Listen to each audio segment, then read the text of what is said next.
20వ అధ్యాయం అపోస్తలుల కార్యములు 20వ అధ్యాయము 17వ వచనం నుండి 35 వరకు మనం మార్చి చదువుకుంటాం. అపోస్తలుల కార్యములు 20వ అధ్యాయము 17వ వచనం నుండి మనం 35 వరకు మార్చి ఈ భాగాన్ని మనం చదువుకుంటాం. అపోస్తలుల కార్యములు 20వ అధ్యాయం 17వ వచనం నేను చదువుతున్నాను. 18 మీరు చదవండి. అతను మిలేతు నుండి ఎఫెసునకు వర్తమానం పంపి సంఘం పెద్దలను పిలిపించెను.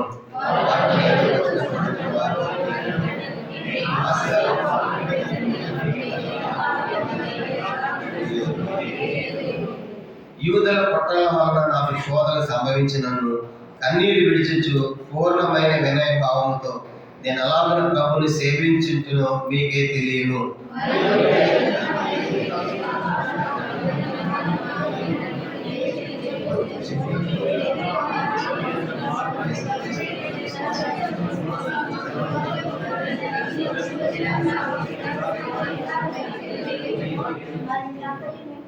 ఇదిగో నేను ఇప్పుడు ఆత్మ యందు బంధింపబడిన వాడిని యెరూషలేముకు వెళ్ళుచున్నాను. అక్కడ నాకు ఏమేమి సంభవించినో తెలియదు కానీ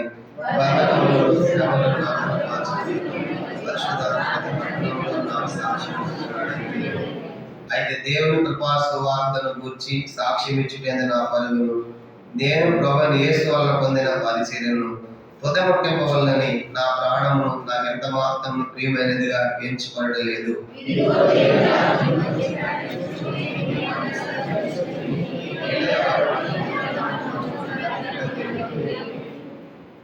26 కాబట్టి మీలో ఎవరి నాశనం విషయమై నేను దోషిని కానని నేడు మిమ్మల్ని సాక్ష్యం పెట్టుచున్నాను.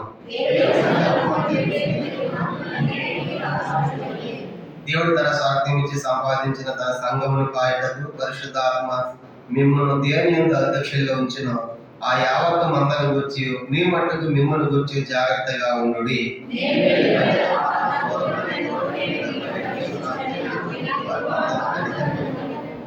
మరి శిష్యులను తమ వెంట ఈడ్చుకొని పోవాలని వంకర మాటలు పలుకు మనుషులు మీలోనే బయలుదేరుదురు.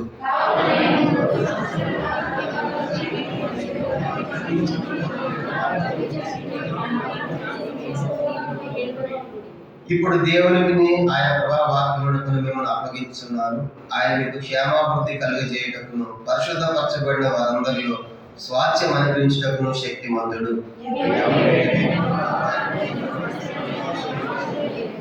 నా అవసరాల నిమిత్తము నాతో కూడా ఉన్నవారి నిమిత్తము నా చేతులు కష్టపడినవని మీకే తెలియను.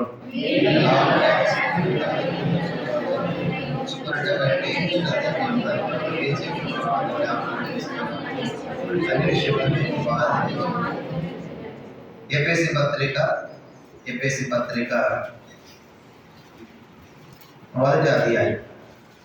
పత్రిక మొదటి అధ్యాయము 15వ వచనాన్ని కూడా చదువుకుంటాము. అపోస్తలుడైన పౌలు ఎఫెసీయులకు రాసిన పత్రిక మొదటి అధ్యాయం 15వ వచనం కూడా అందరం కలిసి చదవండి. ఈ హేతు చేత పరిశుద్ధులందరూ మీరు చూపుచున్న విశ్వాసం గురించి విశ్వాసము అని 4 వేసి కింద పుట్టినట్లు ప్రేమ అని రాయబడింది. అంటే ఎఫెసీ సంఘము ప్రేమించే సంఘముగా మీ ప్రేమను గురించి కూడా నేను విన్నాను, వాళ్ళు ప్రేమిస్తున్నారని పౌలు రాశాడు. తర్వాత 4వ అధ్యాయము, ఇది ఎఫెసీ పత్రిక 4వ అధ్యాయము మనం గమనించమంటే ఎఫెసీ పత్రిక 4వ అధ్యాయం ఇంకా ఏమని చెప్తుందంటే సంఘం గురించి 15వ వచనం ఎఫెసీ 4:15 కూడా ప్రేమ కలిగి సత్యము చెప్పుచు క్రీస్తు మన అన్ని విషయంలో ఎదుగుదు. కనుక ఈ సంఘం ప్రేమిస్తా ఉంది, ప్రేమ కలిగి సత్యము చెప్పే సంఘంగా మనకు కనబడుతుంది. 5వ అధ్యాయము 25-26 వచనాలు ఎఫెసీ పత్రిక 5వ అధ్యాయం 25-26 వచనాలు కూడా చదువుతాము. ఎఫెసీ పత్రిక 5వ అధ్యాయం 25 పురుషులారా మీరు కూడా మీ భార్యను ప్రేమించండి, క్రీస్తు కూడా సంఘమును ప్రేమించి అది కళకమైన కొడతైనటువంటి మర్యాదలు లేక పరిశుద్ధమైనది కాదు, నిర్దోషమైనది కాదు, మహిళల సంఘం కాదు, ఆయన తన ఎదుట నిలబెట్టుకోవాలని వాక్యం మొదటి స్థానం చేత దాన్ని పవిత్రపరిచి పరిశుద్ధపరచుటకే దాని వల్ల తాను అప్పగించు. మొదటి అధ్యాయంలో ప్రేమించే సంఘం అని రాశాడు. 4వ అధ్యాయంలో ప్రేమ చెప్తున్నారు. 5వ అధ్యాయం కూడా ప్రేమ. అంటే ఎఫెసీ సంఘం అంతా కూడా ప్రేమించే సంఘముగా మనకు కనబడుతుంది. ఈరోజు ఎఫెసీ సంఘ చరిత్ర మనము తెలుసుకోబోతున్నాం. ప్రార్థన. పరలోకమందున్న మా తండ్రి, పరిశుద్ధ దేవ, మీ స్తోత్రాలు. ఉదయకాల సమయంలో నేను కూడా మీ ప్రజలతో కూడి కొనియాడినట్లుగా, ఆరాధించినట్లుగా మీరు నాకు ఇచ్చిన పరిశుద్ధ లేఖనాలకై స్తోత్రాలు. ప్రభా, దినము కూడా మీరు కృప ఇస్తున్నారు తండ్రి. దినము కూడా మీ నమ్మకత్వాన్ని నా ఎడల రుజుపరుస్తున్నారు. దినము కూడా నా భారము అనగా భరిస్తూ మేలుతో నింపే దేవుడి దినముకై మీకు ఎన్నో స్తోత్రాలు చెల్లించుకుంటున్నాను. దైవం మా తండ్రి, ఈ రీతిగా మరి దినము కూడా తను మీరు ఇచ్చిన కృపను బట్టి కూడా మీకు ఎన్నో స్తోత్రాలు చెల్లించుకుంటున్నాను.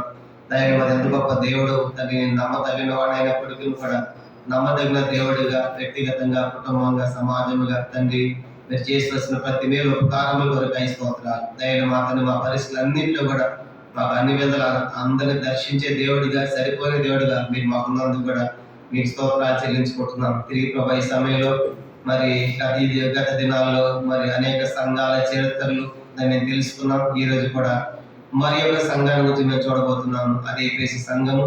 కానీ ప్రభా మరి ఆరంభ సంఘాలు, ఆది సంఘాలు నాకు నేర్పించే పాఠాలు ఎంతో గొప్పగా ఉంటుంది. ఇవన్నీ కూడా ఎరిగిన వారమే, తెలుసుకున్న వారమే. అలాగే మా అభ్యర్థి సంఘంలో మేము కూడా ఉన్నట్లుగా మీరే సిద్ధపరచమని ప్రార్థిస్తున్నాం.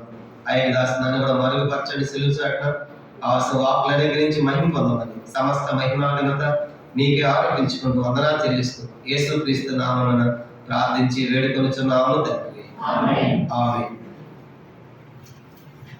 పిల్లలు, మన గత దినాల్లో మరి అనేక సంఘాల గురించి మనం ధ్యానం చేస్తూ వచ్చాము. కనుక మనము యెరూషలేము సంఘాన్ని గురించి ధ్యానం చేసాము. తర్వాత అంతియోకియ అనే సంఘాన్ని గురించి కూడా ధ్యానం చేసాము. ఆ తర్వాత ఫిలిప్పి అనే సంఘం గురించి కూడా గత దినాల్లో మనము ధ్యానం చేసాము. అంతేనా? ఇంకేమైనా చెప్పామా? నాకు తెలిసి 3 అనుకుంటా. అంతియోకియ సంఘం మనం చూసాము. ఆ తర్వాత యెరూషలేము సంఘం మొదట చూసాము, అంతియోకియ చూసాము, ఫిలిప్పి చూసాము. అందులో ఒకసారి మ్యాప్లో చూడండి. మొట్టమొదట యెరూషలేము సంఘం, మొట్టమొదట ప్రారంభించబడిన సంఘము యెరూషలేము.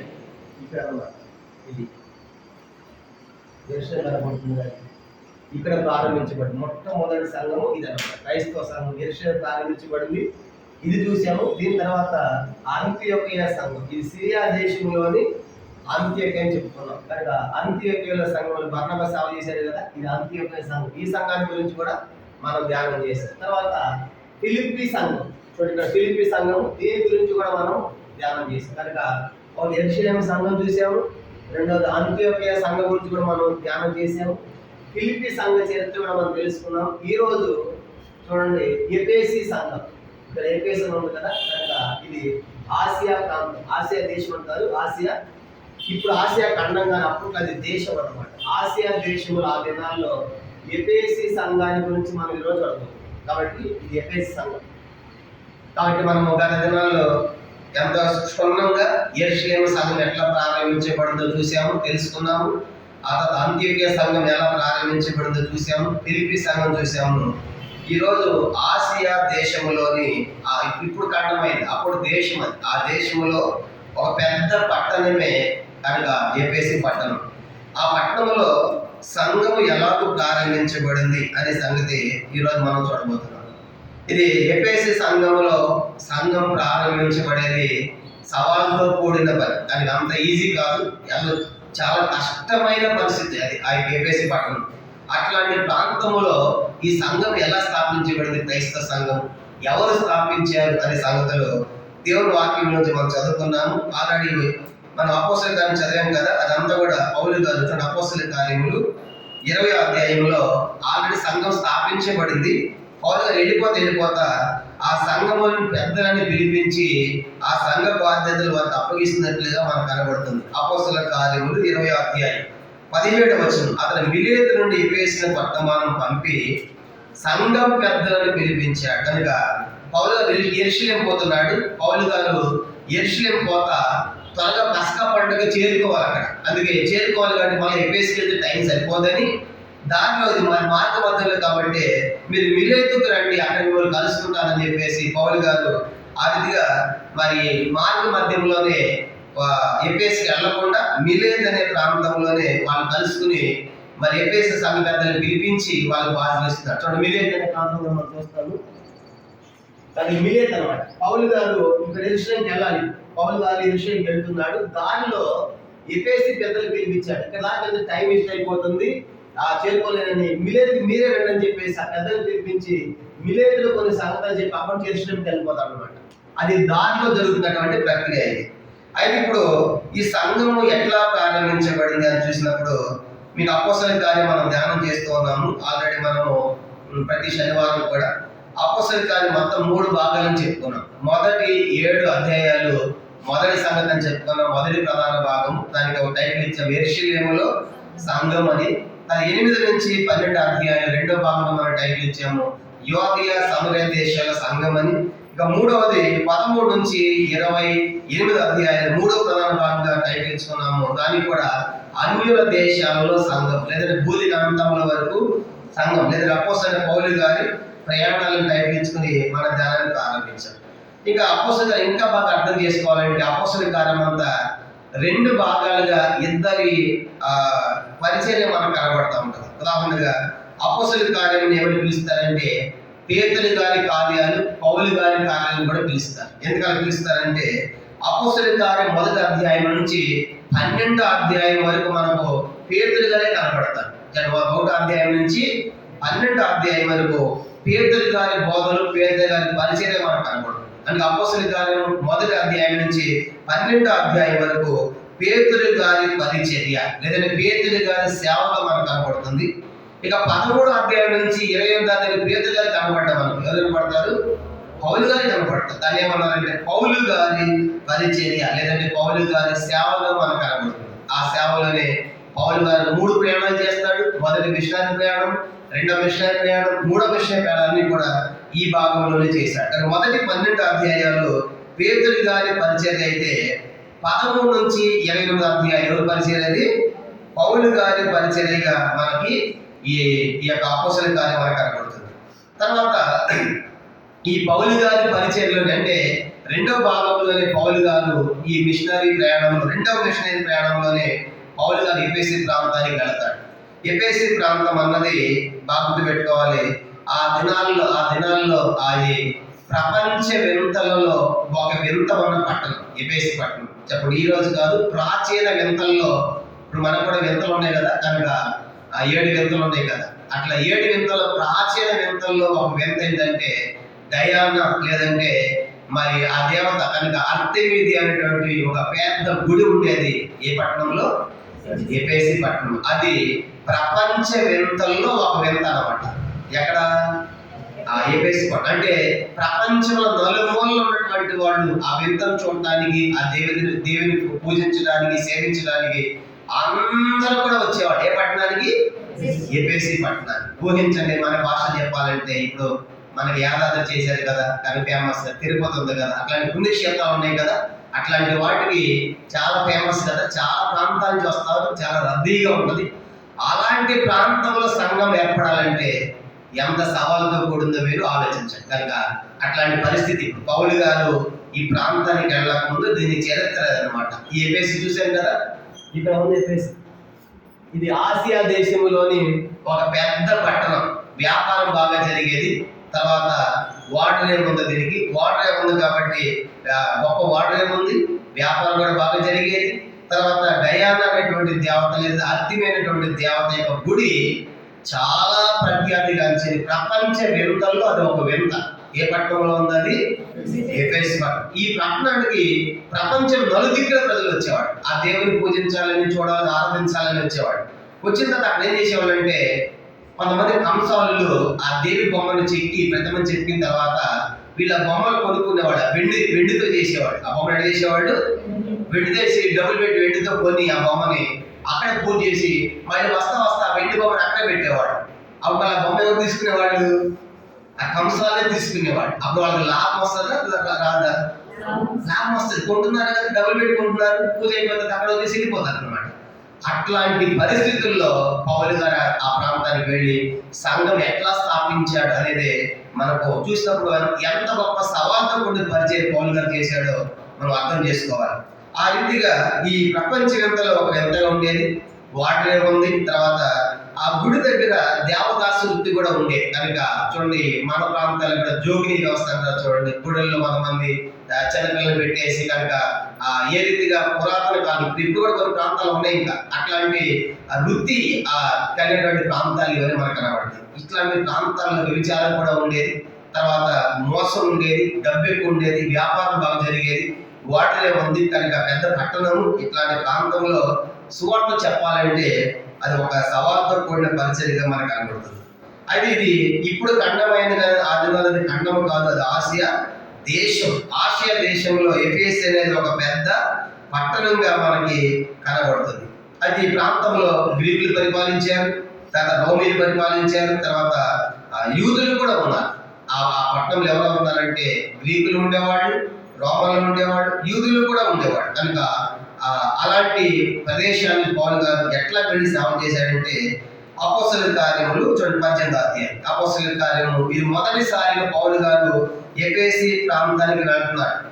అపోస్తలుల కార్యములు 18వ అధ్యాయం 18వ వచనం. అపోస్తలుల కార్యములు 18వ అధ్యాయము 18వ వచనం అందరం కలిసి మనం చదువుదాం. ఇది మొట్టమొదటిసారిగా పౌలు గారు ఎఫెసులో అడుగు పెడుతున్న సందర్భము. అపోస్తలుల కార్యములు 18వ అధ్యాయం 18 నుండి. పౌలు ఇంకను బహుదినం అక్కడ ఉన్న తరువాత సహోదరులని తలపించుకొని నాకు మొక్కుబడి ఉన్నందున కేంద్రీయులు తల వెంట్రుకలు కత్తిరించుకొని వాడేకి సిరియాకు బయలుదేరు. ప్రిస్కిల్లా అకుల్లా అని వారు అతనితో కూడా వెళ్ళి వారు ఎఫెసులకు వచ్చినప్పుడు అతడు అక్కడ వారిని విడిచిపెట్టి తాను మాత్రం సమాజ మందులో ప్రవేశించి యూదులతో తర్కించుచుండెను. వారి ఇంకను కొంతకాలం ఉండమని అతని వేడుకొనగా అతను గొప్పగా దేవుని చిత్తమైతే మీ అందరికి తిరిగి వస్తుందని చెప్పి వారిని సెలవు పుచ్చుకొని వాడెక్కి ఎఫెసు నుండి బయలుదేరాడు. ఎఫెసులోకి వెళ్ళాడు. 19వ వచనంలో ఎఫెసులోకి వచ్చాడు. మొట్టమొదటిసారిగా వచ్చినటువంటి సందర్భం ఇది. తొలిసారిగా ఎఫెసు ప్రాంతంలో పౌలు గారు అడుగు పెడుతున్నారు. ఎవరితో అడుగు పెడుతున్నారంటే పౌలు గారు ఇప్పుడు ఎవరు వచ్చారంట? అకుల్లా, ప్రిస్కిల్లా ఉన్నారు. ఇంతకుముందు కూడా చెప్పాము చూడండి. పౌలు గారు వెళ్ళక ముందే ఎఫెసు ప్రాంతంలో కనుక ఎఫెసు ప్రాంతం నుంచి కూడా 2వ అధ్యాయంలో కొంతమంది వచ్చారు. 2వ అధ్యాయంలో పేతురు ప్రసంగం చేశాడు కదా, పులియని పస్కా పండుగ సందర్భం సువార్త ప్రకటించాడు కదా. అప్పుడు ఆకాశం కింద ప్రతి జనముల నుండి వచ్చారని 2వ అధ్యాయము 5లో మనం చదివాం. అపోస్తలుల కార్యములు 2వ అధ్యాయం చూడండి. అపోస్తలుల కార్యములు 2వ అధ్యాయము 5వ వచనం. అపోస్తలుల కార్యము 2వ అధ్యాయం 5వ వచనం. ఆ కాలమున ఆకాశం కింద నుండి ప్రతి జనములో నుండి వచ్చిన భక్తి గల యూదులు యెరూషలేములో పస్కా పండుగ కోసము ఆకాశంలో నలుమూలలు వచ్చారంట. ఎవరు వచ్చారని నేను చూసాము. దాంట్లో ఒక మాట మనం చదువుదాము. ఎవరు వచ్చారు? 9వ వచనం చూడండి. పార్థీయులు, మాదీయులు, యాలామీయులు, మెసొపొతామియా, యోదయ, కప్పదొకియా, పొంతు, ఆసియా చూడండి. ఆసియా చూడు వచ్చారు. ఈ ఆసియా అనగానే ఈ ఆసియా దేశంలో పట్టణమే ఎఫెసు. చూడండి ఆసియా ఎక్కడ చూడండి జ్ఞాపకం. ఆసియా ఇదన్నమాట ఆసియా. ఈ ఆసియా నుండి కూడా యెరూషలేముకి వచ్చారు పెంతెకోస్తు పండుగ రోజు, సంఘం ప్రారంభించబడిన రోజు. ఈ ఆసియా నుండి వచ్చిన వాళ్ళు కూడా ఉన్నారు. ఆసియా అనగానే మనం గుర్తుపెట్టుకోవాలి, ముఖ్యంగా ప్రారంభ సంఘం ఎఫెసు కాబట్టి ఆసియా నుండి వచ్చారంటే ఎఫెసు నుండి వచ్చిన వాళ్ళు యెరూషలేములో ఉన్నారు. కనుక ఏ రోజు అది ఎన్నో దినం అని చెప్పుకున్నాము. ఎన్నో దినం అది 50వ దినం. 50వ దినం ఆసియా నుండి కూడా వచ్చిన వాళ్ళు ఉన్నారు. అంటే బహుశా వీళ్ళు కూడా పేదలు గారి యొక్క ప్రసంగాన్ని వర్తమానము విని ఉంటారు. 2వ అధ్యాయం 9వ వచనంలోనే ఆసియా వాళ్ళు కూడా ఉన్నారని మనకు అర్థమవుతుంది. అయితే 18వ అధ్యాయం వచ్చినప్పుడు పౌలు గారు ఇప్పుడు ప్రయాణం చేసి 2వ ప్రయాణం వెళ్తాడు. చూడండి పౌలు గారు మొదటి మిషనరీ ప్రయాణంలో పౌలు గారు, బర్నబా ఉంటారు. ఇద్దరు ప్రయాణం చేస్తారు. ఎవరెవరు? మొదటి మిషనరీ ప్రయాణంలో పౌలు గారు, బర్నబా. వాటి సహకారిగా మార్కు అనే పేరు యోహాను తీసుకెళ్తారు. మార్క్స్ వార్త రాశాడు కదా యోహాను. మార్క్స్ వార్త రాశాడు మార్కు. ఆయన మరొక పేరు మార్కు ఉంది, యోహాను ఉంది. 2 పేర్లు ఆయన, జాన్ మార్క్ అన్నమాట. అంటే మొదటి మిషనరీ ప్రయాణంలో మొత్తం 3 మనకు కనబడతారు. ఒకటి పౌలు గారు, రెండవది బర్నబా. వాళ్ళిద్దరూ తోడుగా సహకారిగా ఎవరు వెళ్ళారు? మార్క్ వెళ్ళాడు, జాన్ మార్క్. ఇది మొదటి మిషనరీ ప్రయాణం. నేను మళ్ళీ అడుగుతాను చెప్పాలి. మొదటి ప్రయాణంలో ఎవరెవరు వెళ్ళారు? పౌలు గారు, బర్నబా, వాళ్ళ సహకారులుగా మార్క్ వెళ్ళాడు. రెండో మిషనరీ ప్రయాణంలో పౌలు గారితో పాటు మార్కు గారు కానీ రెండో మిషనరీ ప్రయాణంలో సీలా వెళ్తాడు. రెండో మిషనరీ ప్రయాణంలో ఎవరు వెళ్తారు? సీలా లేదా సెల్వాన్, ఆయన పేరు రెండు ఒకటి, సీలా సెల్వాన్ అన్న. కనుక పౌలు గారు, తర్వాత సీలా, తర్వాత తిమోతి కూడా ఉంటాడు. కనుక ఇది రెండో మిషనరీ ప్రయాణంలో వీళ్ళిద్దరితో ఎవరు చేరారు? తిమోతి చేరాడు. చెప్పండి, అర్థమైంది. మొదటి మిషనరీ ప్రయాణంలో ఎవరు ఉన్నారు? పౌలు గారు, బర్నబా. వాళ్ళ సహకారులుగా మార్కు వెళ్ళాడు. ఆయన మార్కు స్వార్థ రాసిన మార్కు. ఆయన మరొక పేరు జాన్ అని కూడా, జాన్ మార్క్ అని కూడా అంటారు. ఈ రెండో మిషనరీ ప్రయాణంలో పౌలు గారు కూడా ఎవరు వెళ్ళారు? పౌలు గారు, శీల, వాళ్ళతో తోడుగా తిమోతి వెళ్తారు అనమాట. ఆ రెండో మిషనరీ ప్రయాణంలో ఏ ప్రదేశానికి వచ్చాడు పౌలు గారు? ఎఫెసుకి వచ్చాడు. అర్థమైందా? రెండవ మిషనరీ ప్రయాణంలోనే ఈ ఎఫెసు అనే ప్రాంతానికి వచ్చాడు. ఎఫెసు అనే ప్రాంతానికి వచ్చినప్పుడు ఆల్రెడీ పట్టణం ఎక్కడి నుంచి చెప్పుకున్నాము? చాలా పెద్ద పట్టణము. అర్తమీదేవి డయానా దేవత ఉన్నది. ప్రపంచవ్యాప్తంగా ఒకటి, వాటరే ఉన్నది, జనాభా ఎక్కువ ఉండేవాళ్ళు. కనుక ఇట్లాంటి ప్రఖ్యాతిగాంచిన పట్టణంగా ఎఫెసు ప్రాంతానికి వచ్చినప్పుడు వస్తా పౌలు గారు కూడా ఎవరు వచ్చారంటే అకుల్లా, ప్రిస్కిల్లా కూడా వచ్చారు. వాటి ఎక్కడ ఉండేవాళ్ళు అంటే వాస్తవానికి వాళ్ళు ఇటలీలో ఉండేవాడు. చూడ 18వ అధ్యాయము, అపోస్తలుల కార్యాలు 18వ అధ్యాయము 2వ వచనం. అపోస్తలుల 18వ అధ్యాయం 2వ వచనం చదువుదాము. యూదులందరూ రోమాను విడిచి వెళ్ళిపోవాలని క్లౌదియ చక్రవర్తి ఆజ్ఞాపించినందున వారు ఇటలీ నుండి కొత్తగా వచ్చిన వారు. చూడండి, ఇటలీ ఎక్కడ ఉంది? ఆ మ్యాప్లు పైన కనబడుతుంది. కారణం ఇది ఇటలీ, ఇది అన్నమాట. ఇప్పుడు ఉండేవాడు అప్పుల పిస్తలు ఎప్పుడుంటే రోమా చక్రవర్తి ఇటలీలో అంటే రోమ్లో ఈ ప్రాంతంలో యూదులు ఉన్నది అన్నప్పుడు వాడు ఆ ప్రాంతాన్ని విడిచిపెట్టి ఈ యొక్క పొంది ప్రాంతానికి వస్తారు, అక్కయ్య ప్రాంతానికి వస్తారనమాట. అంటే వాళ్ళు అక్కడ ఉండేవాళ్ళు, అక్కడ ఆజ్ఞాపించే యూదులు వద్దని ఆ ప్రాంతాన్ని విడిచిపెట్టేసి కనుక వాళ్ళు ఏథెన్స్ ప్రాంతం, కొరింథీ ప్రాంతానికి వచ్చినట్టుగా మనకు కనబడుతుంది. ఏథెన్స్ ప్రాంతానికి వచ్చినట్లుగా మనకు కనబడతారు. 18వ అధ్యాయం మాట వచ్చింది. అప్పుడు పౌలు ఏథెన్స్ నుండి బయలుదేరి కొరింథీలకు వచ్చి, అంటే ఇప్పుడు వాళ్ళు ఇటలీ నుంచి ఏ ప్రాంతానికి వచ్చేసారు? వాళ్ళు కొరింథీ ప్రాంతాలు. కొరింథీ ఎక్కడ పడుతుంది? కొరింథీ గ్రీస్ అన్నమాట. అంటే అక్కడ ఇటలీలో ఉండేవాళ్ళు ఇప్పుడు ఉత్తరాడకు ఆ చక్రవర్తి వాళ్ళు ఈ కొరింథీ ప్రాంతం, గ్రీస్, అక్కడ ఈ ప్రాంతాల్లో ఉంటాయి అనమాట. ఈ ప్రాంతాలకు వచ్చి ఇక్కడ నివసిస్తున్నారు. కనుక ఇక్కడ పౌలు గారిని కలుసుకున్నారు. అక్కడ పౌలు గారిని కలిసి ఇప్పుడు పౌలు గారితో పాటు వీళ్ళు కూడా బయలుదేరి ఎక్కడ వచ్చారు చెప్పండి? ఎఫెసుకు వచ్చారు. ఇప్పుడు పౌలు గారితో పాటు ఎఫెసుకు అడుగుపెట్టింది ఎవరెవరు? అకుల్లా, ప్రిస్కిల్లా, భార్య భర్త ఇద్దరు కూడా పౌలు గారితో పాటు అడిగి పెట్టారు. అపోస్తలుల కార్యాలు 18వ అధ్యాయం ఏం జరిగింది? ఇప్పుడు 18 వారు అపోస్తలుల 18వ అధ్యాయం 19వ వచనం. వారు ఎఫెసులోకి వచ్చినప్పుడు అక్కడ వారిని విడిచిపెట్టి తాను మాత్రం సమాజ మందిరం ప్రవేశించి యూదులతో తర్కించుచుండెను. వచ్చిన తర్వాత వాళ్ళు విడిచిపెట్టారు. సమాజ మందిరం చూసుకున్నాడు. అక్కడికి వెళ్ళి వాళ్ళతో తర్కిస్తా ఉన్నాడు, వాక్యం చెప్తా ఉన్నాడు. అప్పుడు 20వ వచనం. వారి ఇంకా కొంతకాలం నుండి మరి అతన్ని వేడుకొనగా అతను గొప్పగా దేవుని చిత్రం అయితే మీ అందరూ తిరిగి వస్తుందని చెప్పి వారిని సాగపుచ్చుకుని వాడే ఎఫెసు నుండి బయలుదేరి అంత్యోక్యకి వెళ్ళిపోతాడు. అంటే వాళ్ళు కొంతకాలం ఉండమన్నారు. పౌలు గారు అంటే రెండో ప్రయాణంలో కొద్ది కాలమే ఉన్నాడు. ఏ పట్టణంలో? ఎఫెసు పట్టణం. నేను వెళ్ళిపోవాలి, అసలు ఈ పని అది కాదు, నేను ఎక్కడికి వెళ్ళాలనుకుంటున్నాను, నేను అంత్యోక్య చేరాలని చెప్పేసి అప్పుడు ప్లీజ్ అని బతిమాడుకున్నారంట. ఇప్పుడు వెళ్ళిపోతే అట్లా మనం కూడా చూడండి, కొన్నిసార్లు ఏమంటాము, ఇంకా 2 రోజులు ఉండండి, నన్ను ఏమైంది అంటే అట్లాగా ఆ వాక్యం చెప్తా ఉండే పరిచయం బట్టి వాళ్ళు బతిమలాడారంట. బతిమలాడటా కూడా ఏమని రాయబడింది? కొంతకాలం వేడుకుంటే కూడా కుదరదు, మళ్ళీ వస్తానని చెప్పేసి వెళ్తానంటే ఎవరిని పెట్టిపోయాడు అక్కడ? Aquila, Priscilla పెట్టిపోయాడు. అక్కడ ఎఫెసు ప్రాంతం. ఇప్పుడు పరిచయం ఎవరు చేస్తారన్నాడు? అక్కడ అకుల్లా, ప్రిస్కిల్లా పెట్టి అక్కడ మీరు ఇక్కడ చూసుకోండి అని చెప్పేసి అక్కడ కొద్ది కాలం ఉండి ఏళ్ళు వదిలేసి వెళ్ళిపోయాడు. ఏ ప్రాంతం వెళ్ళిపోయాడు? ఆయన అంత్యోక్యకి వెళ్ళిపోతాడు అనమాట. ఆ కింద వచ్చినారు. ఆ తర్వాత ఇప్పుడు వీళ్ళు ఇప్పుడు అకుల్లా, ప్రిస్కిల్లా ఎక్కడ ఉన్నారు? ఎఫెసులో ఉన్నారు. అకుల్లా, ప్రిస్కిల్లాలు ఎఫెసులో. వాళ్ళు ఎఫెసులో ఉండగా ఏం జరిగిందంటే చూడండి, మ్యాప్ చూడండి ఒకసారి. మ్యాప్ ఇక్కడ మ్యాప్లో ఐగుప్తు దేశం ఉంది కదా, అలెగ్జాండ్రియా పేరు కనపడుతుంది కదా. ఈ ఐగుప్తు దేశంలోని అలెగ్జాండ్రియా ఒకటి. కనుక ఈ ప్రాంతంలో పుట్టాడు ఒక ఆయన అపోల్లో అని. ఏ పేరు ఆయన పేరు? ఏ ఊరు అంటే ఆయన? ఏ పట్టణము? అలెగ్జాండ్రియా పట్టణానికి చెందినవాడు. కనుక ఆయన అపోల్లో ఉన్నారా? అపోల్లో మెడికల్ ఫార్మసీ ఉంది కదా. కనుక ఈ అపోల్లో మెయిన్ మనకి. ఈ అపోల్లో పుట్టిన ప్రాంతం ఏంటంటే అలెగ్జాండ్రియా ప్రాంతం. ఏ ప్రాంతం ఉంది అది? బాగా చదువుకున్న ప్రాంతం, అక్కడ చాలా యూనివర్సిటీలు ఉన్నాయి కనుక హైలీ ఎడ్యుకేటర్స్ అని అక్కడ ఉన్నారన్నమాట. ఆ ప్రాంతం అక్కడ బాగా విద్వాంసుడు ఉంటాడు, బాగా చదువుకుంటాడు. ఆయన వచ్చి సమాజ మందిరాలు వాక్యం చెప్తా ఉంటే అపోల్లో ప్రిస్కిల్లాలు గమనిస్తారు. ఎవరిని? అపోల్లో గారు చూసి అదే అపోల్లో గారికి కొద్ది సువార్త తెలుసు, అని అపోల్లో ప్రిస్కిల్లాలకి పూర్తి సువార్త తెలుసు. ఎందుకు? వాళ్ళు ఎవరితో ఉన్నారు? వాళ్ళతో ఉన్నారు కదా. అంటే ఈయనకేం తెలుసు అండి? యోహాను ఇచ్చే బాప్తిస్మే తెలుసు. ఎవరికి? అపోల్లోకి.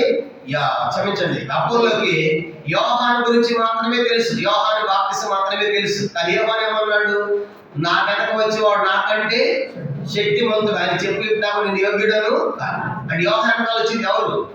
యేసు కదా. కానీ ఇప్పుడంటే యోహాను ఇది ఎక్కడ తెలుసు అంటే సువార్త యోహాను దాకా మాత్రమే పరిచయం. ఎవరికి? అపోల్లో. కానీ అపోల్లో ప్రిస్కిల్లాలకి పౌలు గారు జరుగుతున్నారు కదా. యోహాను తెలుసు, వెనకాల యేసు సువార్త మొత్తం తెలుసు. అంటే ఈయన సగం సువార్త చెప్తాడు ఆ సమాజ మందులు. అప్పుడు ఆయన పట్టుకుంటారు, పట్టుకుని ఈ మంచి బోధకుడిలాగా ఉన్నాడు, ఈయన మాత్రము మనం ఫుల్ సువార్త చెప్పామనుకోండి మంచిగా ఉపయోగపడతామని చెప్పేసి ఆ ధ్యానాలు కుట్టుకున్న వాళ్ళు, బాగా చదువుకున్న వారికి ఏం చెప్పారు? సువార్త చెప్పారండి. ఆలోచించండి. కానీ బాగా చదువుకున్న వ్యక్తికి కనుక చదువు లేని సామాన్యమైనటువంటి వారు ధ్యానాలు కుట్టేవాడు. అన్నమాట 18వ అధ్యాయం. ఇదంతా కథగా ఉన్నాయి, నేను కథలా చెప్తాను మీకు అర్థం అవ్వాలని. అపోస్తలుల 18వ అధ్యాయం 24 నుంచి. అపోస్తలుల కార్యం 18వ అధ్యాయం 24 నుంచి. అలెగ్జాంద్రియ వాడిన అపోల్లో ఒక యూదుడు ఎఫెసుకు వచ్చాను. చూసారు ఆ పట్టణం అన్నమాట. అక్కడి నుంచి ఆయన ఎఫెసుకు వచ్చాడు. అతని విద్వాంసుడు, లేఖనములు ప్రవీణుడు. అతను ప్రభు వాక్య విషయం ఉపదేశం పొంది తన ఆత్మ ఎందుకు తీవ్రపడి యోహాను బాప్తిసం మాత్రమే తెలుసుకున్నాడు. యేసు సంగతి వివరంగా చెప్పి బోధించి సమాజంలో ధైర్యంగా మాట్లాడ ఆరంభించింది. ఇప్పుడు 26 ప్రిస్కిల్లా విని అతను చేర్చుకొని దేవుని మాట మరి పూర్తిగా అతనికి విషయం అంటే పూర్తి చెప్పారు. అసలు ఇంకా సువార్త ఉందని చెప్పేసి పూర్తిగా చెప్పారు. 27.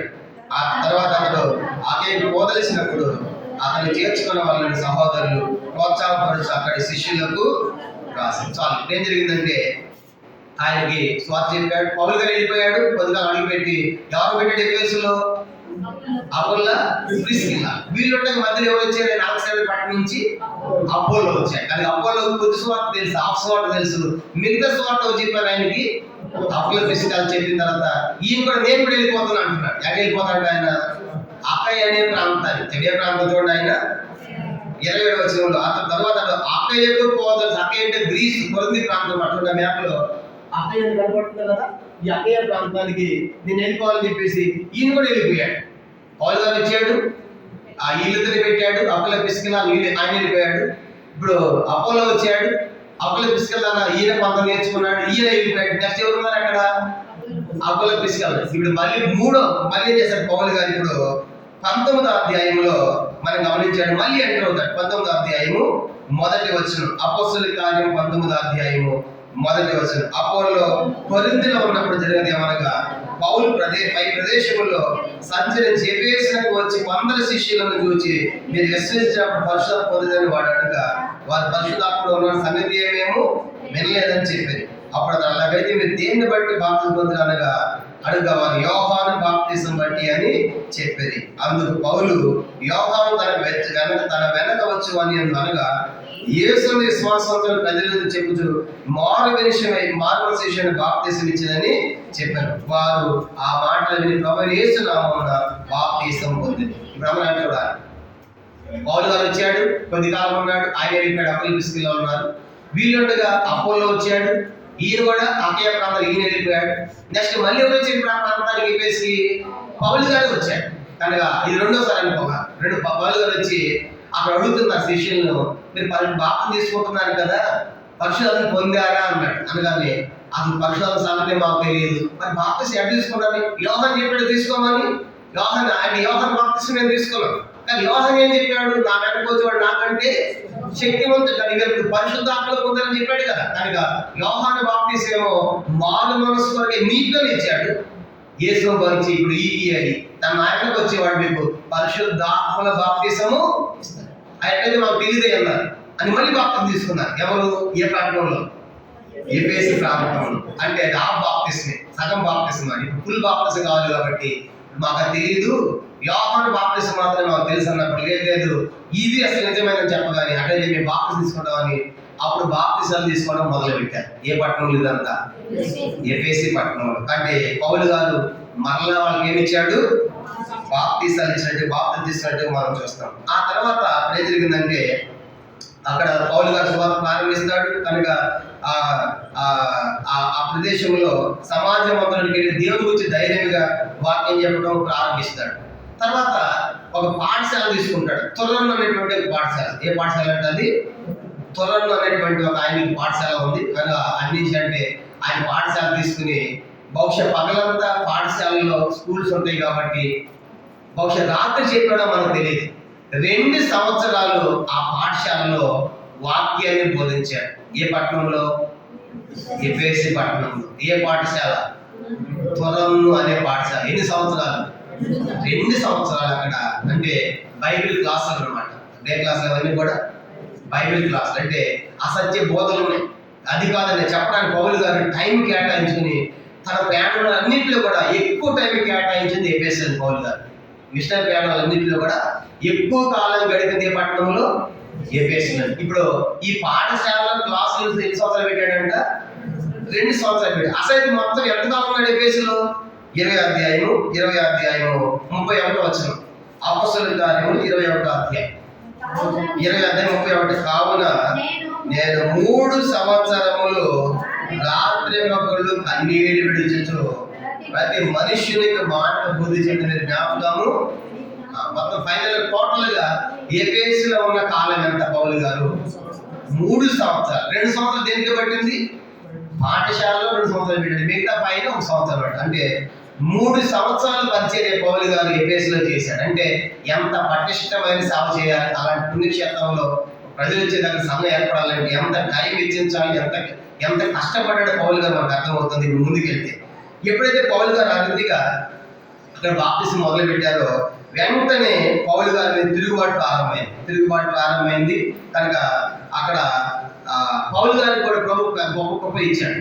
పౌలు గారి గుడ్డలు తగిలితే కూడా స్వస్థ పొందుతున్నారు. పౌలు గారి ద్వారా విశేషమైన అద్భుతాలు జరుగుతున్నాయి. ఏ పట్టణంలో? ఎఫెసు పట్టణంలో. అసలు ఆ ప్రపంచ దేశానికి ఆ దేవత కోసం వస్తున్నారు. పౌలు గారు సువార్త చెప్పిన తర్వాత పౌలు గారి అద్భుతాలు చూసి అందరూ ఎటు మారిపోతున్నారు? యేసులోకి వచ్చేస్తున్నారు. చూడమాట అపొస్తలుల కార్యం 18 అధ్యాయము 11, 12 వచనాలు. అపొస్తలుల కార్యములు మనం గమనించామంటే 19 అధ్యాయం 11, 12.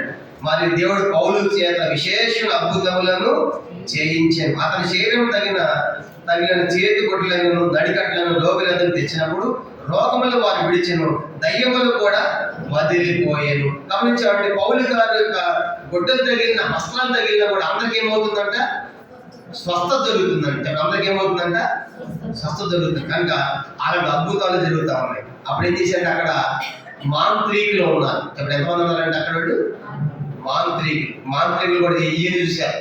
అదే మేము మంత్రాలు చేస్తా ఉన్నాము, మా ఎంత ఉట్టనిపిస్తా ఉంది, అంత పెద్ద బుస్సులాగా ఉంది, ఆయన చేసి కరెక్ట్ అని చెప్పేసి వాళ్ళు కూడా తెలుసుకుని చేశారంటే వాళ్ళ పుస్తకాలన్నీ తెచ్చుకోకపోతే తగలబెట్టేసి మొత్తం తగలబెట్టేశారు. వాళ్ళు ప్రభుని నమ్మే. ఇప్పుడు ఎట్లా అవుతుంది? అలాంటి ప్రాంతంలో అందరు ప్రభుని నమ్ముతా ఉంటే ఏమవుతుంది? ఇక నెమ్మది ఆ దేవత యొక్క ప్రతిమ యొక్క ప్రభావం ఏమైపోయింది? తగ్గిపోయింది కదా.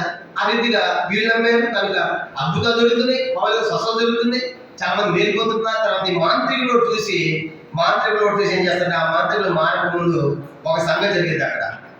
అక్కడ ఒక ఆయన వచ్చి ప్రార్థన చేస్తారనమాట. పౌలు గారు యేసుక్రీస్తు నామం ఉచ్చారణ చేస్తా ఉంటే ఆ దేశ మాంత్రికులు ఒకటి కూడా యేసు గారిని ఉచ్చారణ చేస్తారు. అప్పుడు ఆ దయ్యం ఉంటుంది, యేసు నాకు తెలుసు, పౌలు నువ్వెవడం అని చెప్పేసి ఆ మాంత్రిక మీద కొడుతుంది, గాయం చేస్తుంది, బట్టలు చెప్పేస్తుంది. అప్పుడు తెలుసుకుంటాడు ఇదంతా కొడుతుందని తెలుసుకుంది. ఆ మాంత్రికులు అందరూ కలిసి ఆ పుస్తకాలు తెచ్చి అక్కడ తగలబెట్టేసి వాళ్ళు కూడా యేసుప్రభుని ఏం చేశారంట? నమ్మారు. చూడండి 19 ఎంత ప్రభావంతో ప్రభు వాక్యము ప్రబలమై వ్యాపించింది. ఆ తగలబెట్టిన లెక్క ఎంత తెలుసా? 19వ వచనంలో వాటి వేల 50,000 వెండి రూపాయలు. 50,000 వెండి రూపాయలు. అందుకంటే ఆ దినాల్లో చాలా ఖరీదన్నమాట పుస్తకాలు. ఖరీదు పుస్తకాలు అయినా సరే మనం ఏం చేస్తాం, మాకు ఇచ్చేది బ్రదర్ కాల్చాలనుకుంటాం, నువ్వేం చేసుకుంటావు పెట్టుకుని ఆ పనికి మళ్ళీ వాళ్ళు కాల్ చేస్తాం, మొత్తం కాల్ చేశారు. అట్లా ఎఫెసులో వాక్యం ఏమైపోయింది చెప్పండి, ఇప్పుడు ప్రబలమైన తర్వాత ఇక్కడ ఆ ఎఫెసు పట్టణంలో దేమేత్రి చూడన్నమాట, దేమేత్రి 24 వచనం, దేమేత్రి అనేటువంటి ఒక కంసాలు కూడా ఉన్నాడు. కనుక ఎఫెసు పట్టణంలో వాళ్ళు ఏం చేశారు, అర్థమే దేవుడికి వెండి గుళ్ళు చేసేవాడు. ఏ పేరు అతని పేరు? దేమేత్రి అనేటువంటి ఆ యొక్క కంసాలు వాళ్ళు అర్థమే దేవికి ఆ వెండి గుళ్ళు అర్థమే దేవికి వెండి గుళ్ళను చేసేవాడు అనమాట, బొమ్మలు చేసేవాడు. వాళ్ళు ఏమవుతుందంటే నెమ్మదిగా వచ్చే వాళ్ళందరూ కూడా ఈ బొమ్మలు కొనడం మానేశారు. ఏం కొనడం మానేశారు? బొమ్మలు కొనడం మానేసి పౌలు గారు చెప్పి వింటున్నారు కనుక, పౌలు గారు చెప్పి సువార్త వింటున్నారు కనుక అందరూ ఇటు తిరిగిపోయేటప్పటికి ఆ బొమ్మలు ఎవరు కొనకపోతే వాళ్ళకి లాభం వస్తుందా? లాభం రాదు కదా. అప్పుడు ఈ కంసాలు ఏం చేస్తాడంటే మిగతా వాళ్ళు గుంపు కూడతాడు. కనుక ఎట్లా మనం వదిలేసామంటే ఈ పౌరులను వచ్చాడు, చెప్పేసి అడుగుపెట్టిన నాటి నుంచి మన దేవి యొక్క ప్రభావం తగ్గిపోతుంది. ఇవి ఎవరు కొట్టలేదు, మన వ్యాపారానికి మన లాభానికి నష్టం జరుగుతుంది కాబట్టి అని చెప్పేసి ఇతను ఏం చేస్తాడంటే కొంతమందిని కూడబెట్టుకుని పౌలు గారి మీద పెద్ద తిరుగుబాటు తీసుకొస్తాడు. ఏ పట్టణంలో? ఎఫెసు పట్టణం. ఒక మాట చెప్పాలంటే పౌలు గారి మీద వాళ్ళు ర్యాలీ తీస్తారండి. ఎక్కడ చేస్తారు చెప్పండి? కానీ పౌలు సావాలంటే కేకలేస్తారు. ఊహించిన ఆ పరిశ్రమ ఎట్లా ఉంటుంది కనుక మొత్తం అలాంటి ప్రతిమ ఉన్నటువంటిది, ప్రభావం గాంచింది, ప్రఖ్యాతి కానీ ఎంతమంది జనాలు ఉన్నారు. పౌలు గారి మీద ఒక పెద్ద ముఠ వచ్చేసి ఏం చేసిందంటే ర్యాలీ తీసినట్టుగా ఉంటారు. ఈ ర్యాలీ చేసే సమయంలో మధ్యలో ఒక్కొక్కటి చేస్తూ ఉంటాడు, ఇంకోటి మన స్వార్థ ప్రకటిస్తూ ఉంటే ఒకటి పడుకుంటే మిగతా వాళ్ళు వస్తారు, వాడు తెలియదు కనుక వీళ్ళు వచ్చి క్యాకలు వేస్తారు. ఎందుకు క్యాకలు వేస్తారు? వాడు క్యాకలు వేస్తారు, నేను కూడా క్యాకలు వేస్తాను అంటే వీడు తెలియదు అసలు ఎందుకు అక్కడ జరుగుతుంది గొడవ. పౌలు గారి టైంలో కూడా ఇదన్నమాట. వీళ్ళందరూ వెళ్ళి ర్యాలీస్ అంటే చాలా మంది చేరుతారు. మధ్యలో పిలిచమని ఏం జరుగుతుందంటే మాకు తెలియదు, వాళ్ళు క్యాకలు వేస్తారు, మేము కూడా చూసారా అంటే మతం కోసం ఎంత పోరాడతారండి. ఈ రోజు అంటే ఆ రోజు కూడా అంతే. కనుక అదే చూడండి ఏం జరిగిందంటే అట్లాగా వాళ్ళు ఏమైనా క్యాకలు వేస్తున్నారంటే నేను చదువుతాను 25 నుంచి, అపోస్తలుల కార్యం 19వ అధ్యాయం 25. అతడు వారిని అట్టి పని చేసి ఇతరులను గుంపుకొచ్చి ఆ కంసాలు పట్టు అయ్యారా, ఈ పని వల్ల మనకు జీవనం బాగుగా జరుగుతుందని మీకు తెలియదు. జీవనం జరుగుతుందన్నమాట. అయితే చేతులతో చేయబడిన దేవతలు కావాలి ఈ పౌలు చెప్పి ఎఫెసులో మాత్రమే కాదు దాదాపు ఆసియా అంతటా దేశం అంతా కూడా బహు జనములను ఒప్పించి తిప్పి ఉన్న సంగతి మీరు చూచి విని ఉన్నారు. మరియు ఈ మన వృత్తియందు లక్ష్యం తట్టుకోవటే కాక మహాదేవిని అర్థమే దేవుని గుడి కూడా తృణీకరింపబడి ఆశ ముందట భూలోకమందును పూజించబడుతున్న ఈ యొక్క గొప్పతనం తొలగిపోనని భయము తోచుతున్నది అని వారితో చెప్పాను. వారి మీద రౌద్రంతో నిండిన వారి ఆ ఎఫెసులో అర్థమేది మహాదేవిని కేకలు వేసి పట్టణం బహు గలిబిలిగా ఉండను. మరియు వారి పౌలుతో ప్రయాణమై వచ్చిన మాసిదోనియా గాయు అరిస్తాలను పట్టుకొని దొమ్మిక నాట్యశాలలో చొరబడి పౌలు జనుల సభతో గడవలసింది కానీ శిష్యులు వెళ్ళనివ్వలేదు. తర్వాత 31 మరి ఆసియా దేశాలకు కొందరు అతనికి స్నేహితులు ఎవరు అతనికి వర్తమానం పంపి నువ్వు నాటశాలను గడవద్దని అతన్ని వేడుకొనేది. ఆ సభ గలిబిలిగా ఉండేది కనుక 100 అలాగున్న కేకలు వేసి తామెందు నిమిత్తం కూడుకున్న చాలా మంది వచ్చారంట. మీరు ఎందుకు వచ్చారంటే ఎందుకు తెలియదు, వాడు ఎందుకు నేను కూడా వెళ్ళానంటే వాడు కేకలేస్తాను, నేను కూడా కేకలేస్తాను, అట్లా వీడు చేయండి అంతే, ఎందుకు వచ్చాడు తెలియదు అనమాట. ఇట్లాంటి సిచ్యువేషన్ ఇప్పుడు ఇదంతా ఎక్కడ జరుగుతుంది? ఎఫెసు పట్టణం. పౌలు గారు ఎట్లా ఉండాలి? అంత ఏకమైపోయారు, మొత్తం చుట్టుకున్నారు కనుక గలిబిలిగా ఉంది పట్టణం అంతా. ఇట్లాంటి ప్రదేశం పౌలు గారు కొరింథీ పత్రిక రాస్తే ఏమంటాడంటే మనం చదువుకున్న ఆరాధనలో 2 కొరింథీ పత్రిక మేము బతుకుతామని నమ్మకం లేదు మా పని అయిపోయింది అనుకుంటాం. 2 కొరింథీ పత్రిక చూడండి, పౌలు గారు ఆరాధనలు కూడా మనం చదివాము. అదే మాట 8వ వచనం 2 కొరింథీ పత్రిక 1వ అధ్యాయం 8వ వచనం. 2 కొరింథీ పత్రిక 1వ అధ్యాయం 8వ వచనం.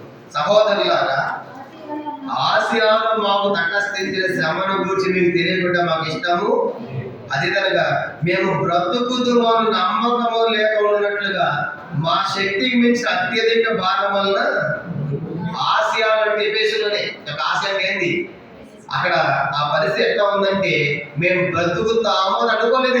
ఇక మా పని అయిపోయింది అనుకున్నాం. చూసారా ఇప్పుడు అక్కడ ఉందండి. ఇప్పుడు పౌలు గారు ఎట్లా ఉండాలంటే పౌలు ఎక్కడ బయటకు వచ్చి చంపేద్దామన్నట్టే ఉన్న సిచ్యువేషన్.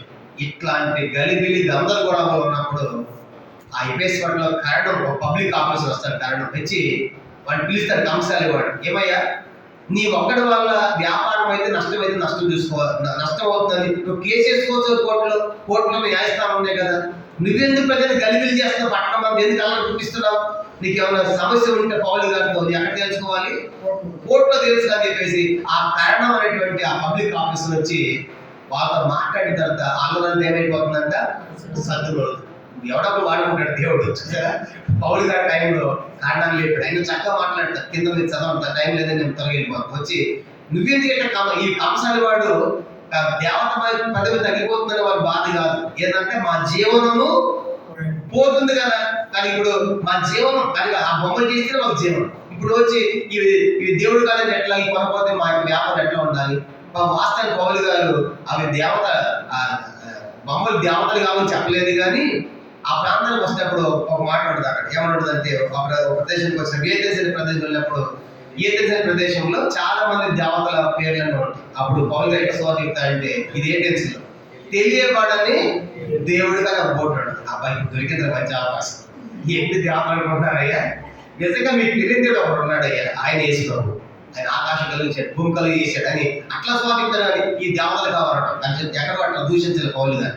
కానీ కాలం ఏంటంటే అట్లాంటి గలిబిలి గందరగోళంలో ఎఫెసీయుల పౌలు గారు దాదాపు 3 సంవత్సరాలు పని ఎట్లా తీశాడు తెలుసా, పౌలు గారు సువార్త చేస్తామని ఎంత నిఘా పెట్టారంటే యూదులు, చూడండి అన్నమాట అపోస్తలుల కార్యములు ఎట్లా పరిచయం, ఆ సంఘం ఎట్లా అభివృద్ధి చెందింది, ఎట్లా స్థాపించబడి ఆ ప్రబలింది ఆ సంఘానికి పౌలు ఎట్లా సేవ చేశాడంటే అపోస్తలుల కార్యములు 20వ అధ్యాయం 19 ముగించేద్దాం. అపోస్తలుల కార్యములు 20వ అధ్యాయం 19 వచ్చిన అందరం కలిసి 20:19 చదవండి. యూదుల కుట్రల వలన నాకు శోధన సంభవించినను అన్నిటి విడిచు పూర్ణమైన వినయ భావంతో నేను ఆలలో బాబుని సేవించున్నాను మీకే అని పెద్ద చెబుతాడు. కనుక ఎఫెసీలో ఎఫెసీ అని పెద్దలు పిలిపించి ఆ పెద్దలు అంటున్నాడు, యూదులు నాకు ఎన్ని కుట్రలు వచ్చాయి, ఇక్కడ ఎన్ని శోధనలు నా మీద ఎన్ని కుట్రలు పడినారు కానీ ప్రజలు, కానీ ఆయనప్పటికి కూడా నేను కన్నీళ్లతో వినయభావంతో సేవ చేశాను. నా సంగతి మీకు తెలుసు కదా, మీ మధ్య ఎట్లా ఉన్నదో తెలుసు కదా.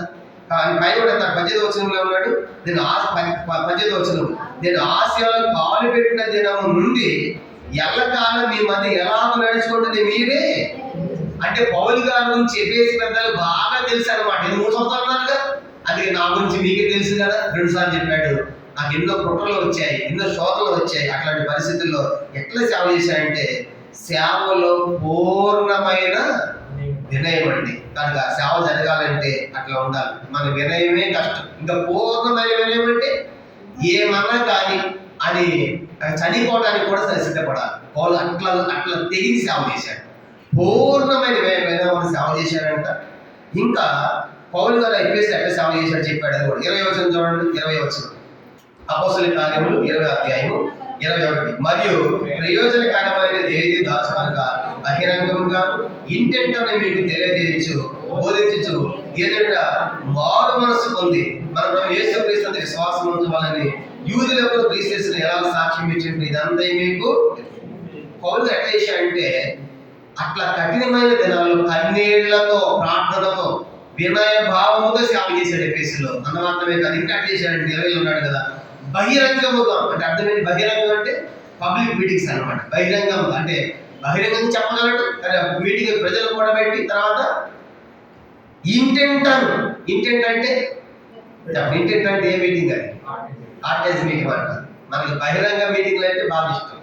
అవన్నీ ఇప్పుడు స్పీకర్లు కూడా పెద్ద సంఘాలు పెద్దోళ్ళు చెప్పండి చాలా సంతోషం. 10 మంది చెప్పండి, 10 మందికి ఏం చెప్తామన్నా అంటారు. పౌలు గారు 10 మందికి చెప్పగలడు, 1000 మందికి చెప్పగలడు. సువార్త ఒకటికి చెప్పగలడు, 100 మందికి చెప్పగలడు. అర్థమైందా? పౌలు గారు ఎట్లా జరిగిందంటే ఇంటెంట్ వెళ్ళి చెప్తున్నాడు. ఏ పట్టణంలో ఇంటెంట్ వెళ్ళి చెప్తున్నాడు. అందరూ ఉన్నప్పుడు దొరికితే బహిరంగ చెప్తున్నాడు. అంటే బహిరంగ సువార్త ప్రకటిస్తున్నాడు, ఇంటెంట సువార్త చెప్తున్నాడు. ఇంకా చెప్పాలంటే ప్రతి మనిషిని చెప్తున్నాడు. ఎఫెసీ పట్ల కనబడే ప్రతి ఒక్కరు చెబుతున్నాడు. 20వ అధ్యాయము చూడండి అన్నమాట. 31వ వచనం అపోస్తలుల కార్యములు 20వ అధ్యాయము 31వ వచనం అందరం కలిసి. కావున నేను 3 సంవత్సరాలు ఆత్మీయులు కన్నీరు విడుచు ప్రతి మనుష్యునికి ఎక్కడ ఏ పట్టం లేదు. అంతా చూడండి, పౌలు గారి సేవ ఒకటి కన్నీళ్లతో పరిస్థితుల్లో వినయంతో చేస్తున్నాడు, తర్వాత బహిరంగంగా బోధిస్తున్నాడు, తర్వాత ఇంటింట వెళ్ళి చెప్తున్నాడు, తర్వాత ప్రతి మనిషి అంటే కనబడే ప్రతి మనిషికి చెప్తాను చెప్పండి సుమా ఇంత చేశాడు. కాబట్టి అట్లాంటి భయంకరమైన కఠినమైనటువంటి ప్రదేశంలో ఎఫెసుల సంఘము స్థాపించబడి బలమైనది ఉందండి. కాబట్టి ఈనాడు సేవలు మనకు కూడా ఇవి చాలా ప్రాముఖ్యమే. కనుక వినయం ఉండాలి, కన్నీళ్ళు ఉండాలి, తను ఎంత సహనం వరకు ఉండాలి, తర్వాత బహిరంగంగా చెప్పడానికి మనం సిద్ధపడాలి. కనుక నేను బహిరంగంగా చెప్తాను 10 మంది చెప్పాను అనకూడదు. కనుక అర్థమైందా? ఏదైనా కాంటాక్ట్ మీటింగ్ అంటే ఎవరు ఎంతమంది వస్తారు? మన ఒక బైక్ సైడ్కి వెళ్ళి దగ్గర ఆయన అంటున్నాడు, ఒక ఆయన ఫోన్ చేశాడు, బ్రదర్ ఎప్పుడు నుంచి రాశారు పరిచర్య, మీ దగ్గర ఎంతమంది వస్తారు అన్నాడు. ఈయనంట మా దగ్గర 40 మంది అన్నాడు.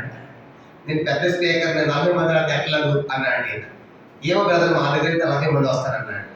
ఆయన ఎక్కడ వేసినట్లేదు, మొత్తానికి అక్కడికి వెళ్ళాడు. అక్కడికి 40 మంది దగ్గర ఆయన 40 మంది 150 మంది ఉన్నారంట.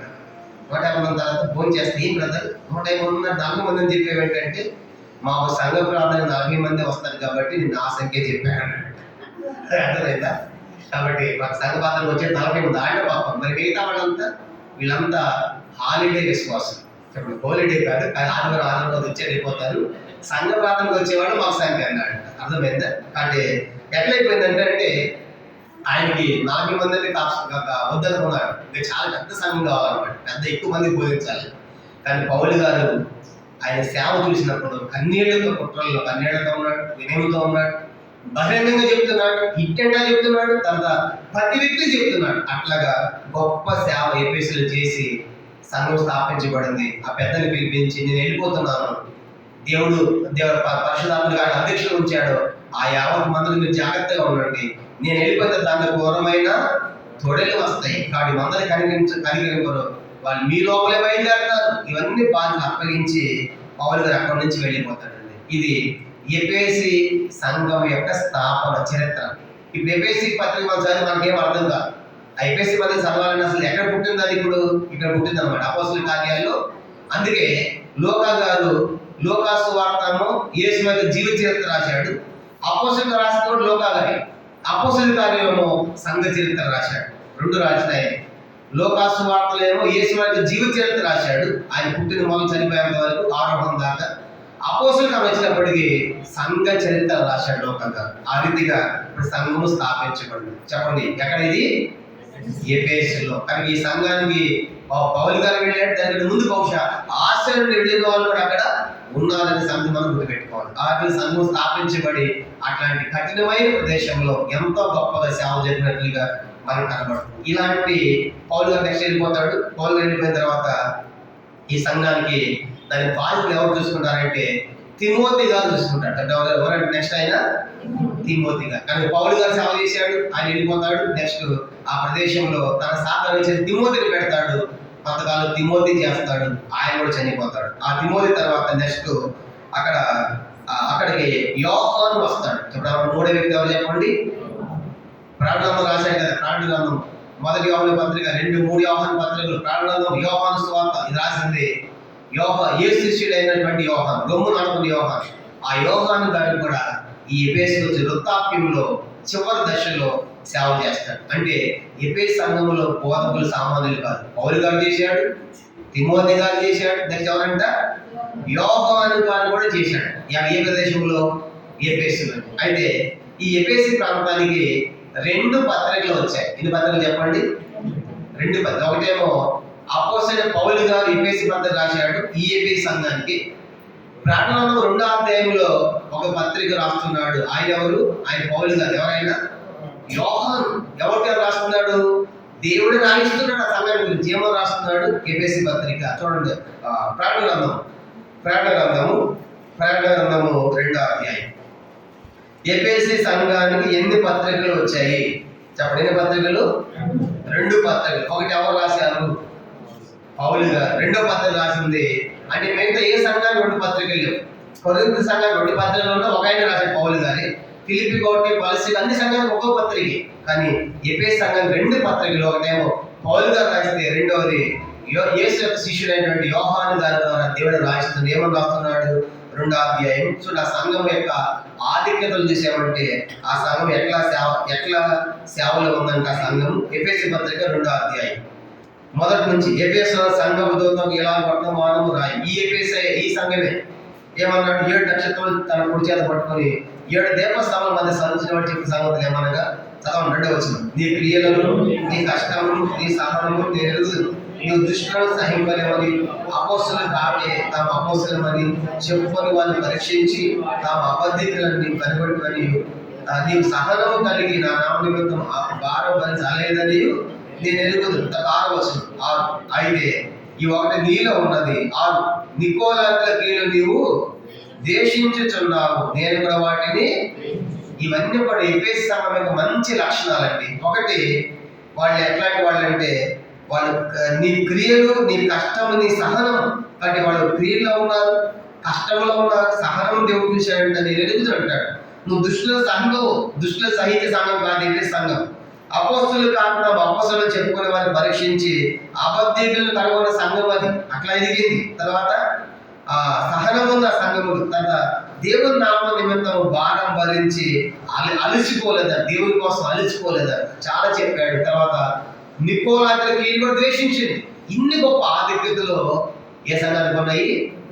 ఎఫెసు సంఘానికి. అయితే ఒక హెచ్చరిక ఇచ్చాడండి. దానిలో తప్పేంటి? మన సంఘంలో తప్పు కూడా చెప్పాడు. ఏంటంటే తప్పు చూడండి. 2వ అధ్యాయము అందరం కలిసి ఇప్పుడు 4-5 వచనాలు. అపోస్తలుల కార్యం 2వ అధ్యాయం 4-5 వచనాలు. ఆయనను మొదట నీకు ఉండిన ప్రేమ నీవు వదిలేదు అని నేను నీ మీద తప్పు ఒకటి మోపాల్సి కాదు. ఏం వదిలిందంట? మొదట ఉండిన ప్రేమను మరిచిపోయిందా వదిలిపెట్టిందా? వదిలిపెట్టమంటే అందరూ చూడాలి.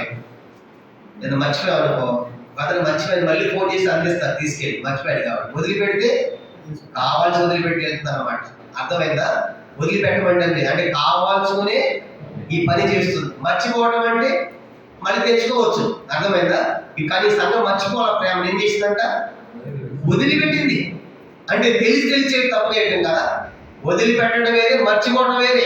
కానీ ఇప్పుడు సగం అంటాడు, ఇలా కఠినమైన ప్రాంతంలో ఇలా స్థాపించబడి ఎంత గొప్పగా ఒకే సంఘమా, నీలో మొదటి ప్రేమ వదిలిపెట్టావు. మర్చిపోవడం కాదు, నీకు కావాల్సే ప్రేమించటలా.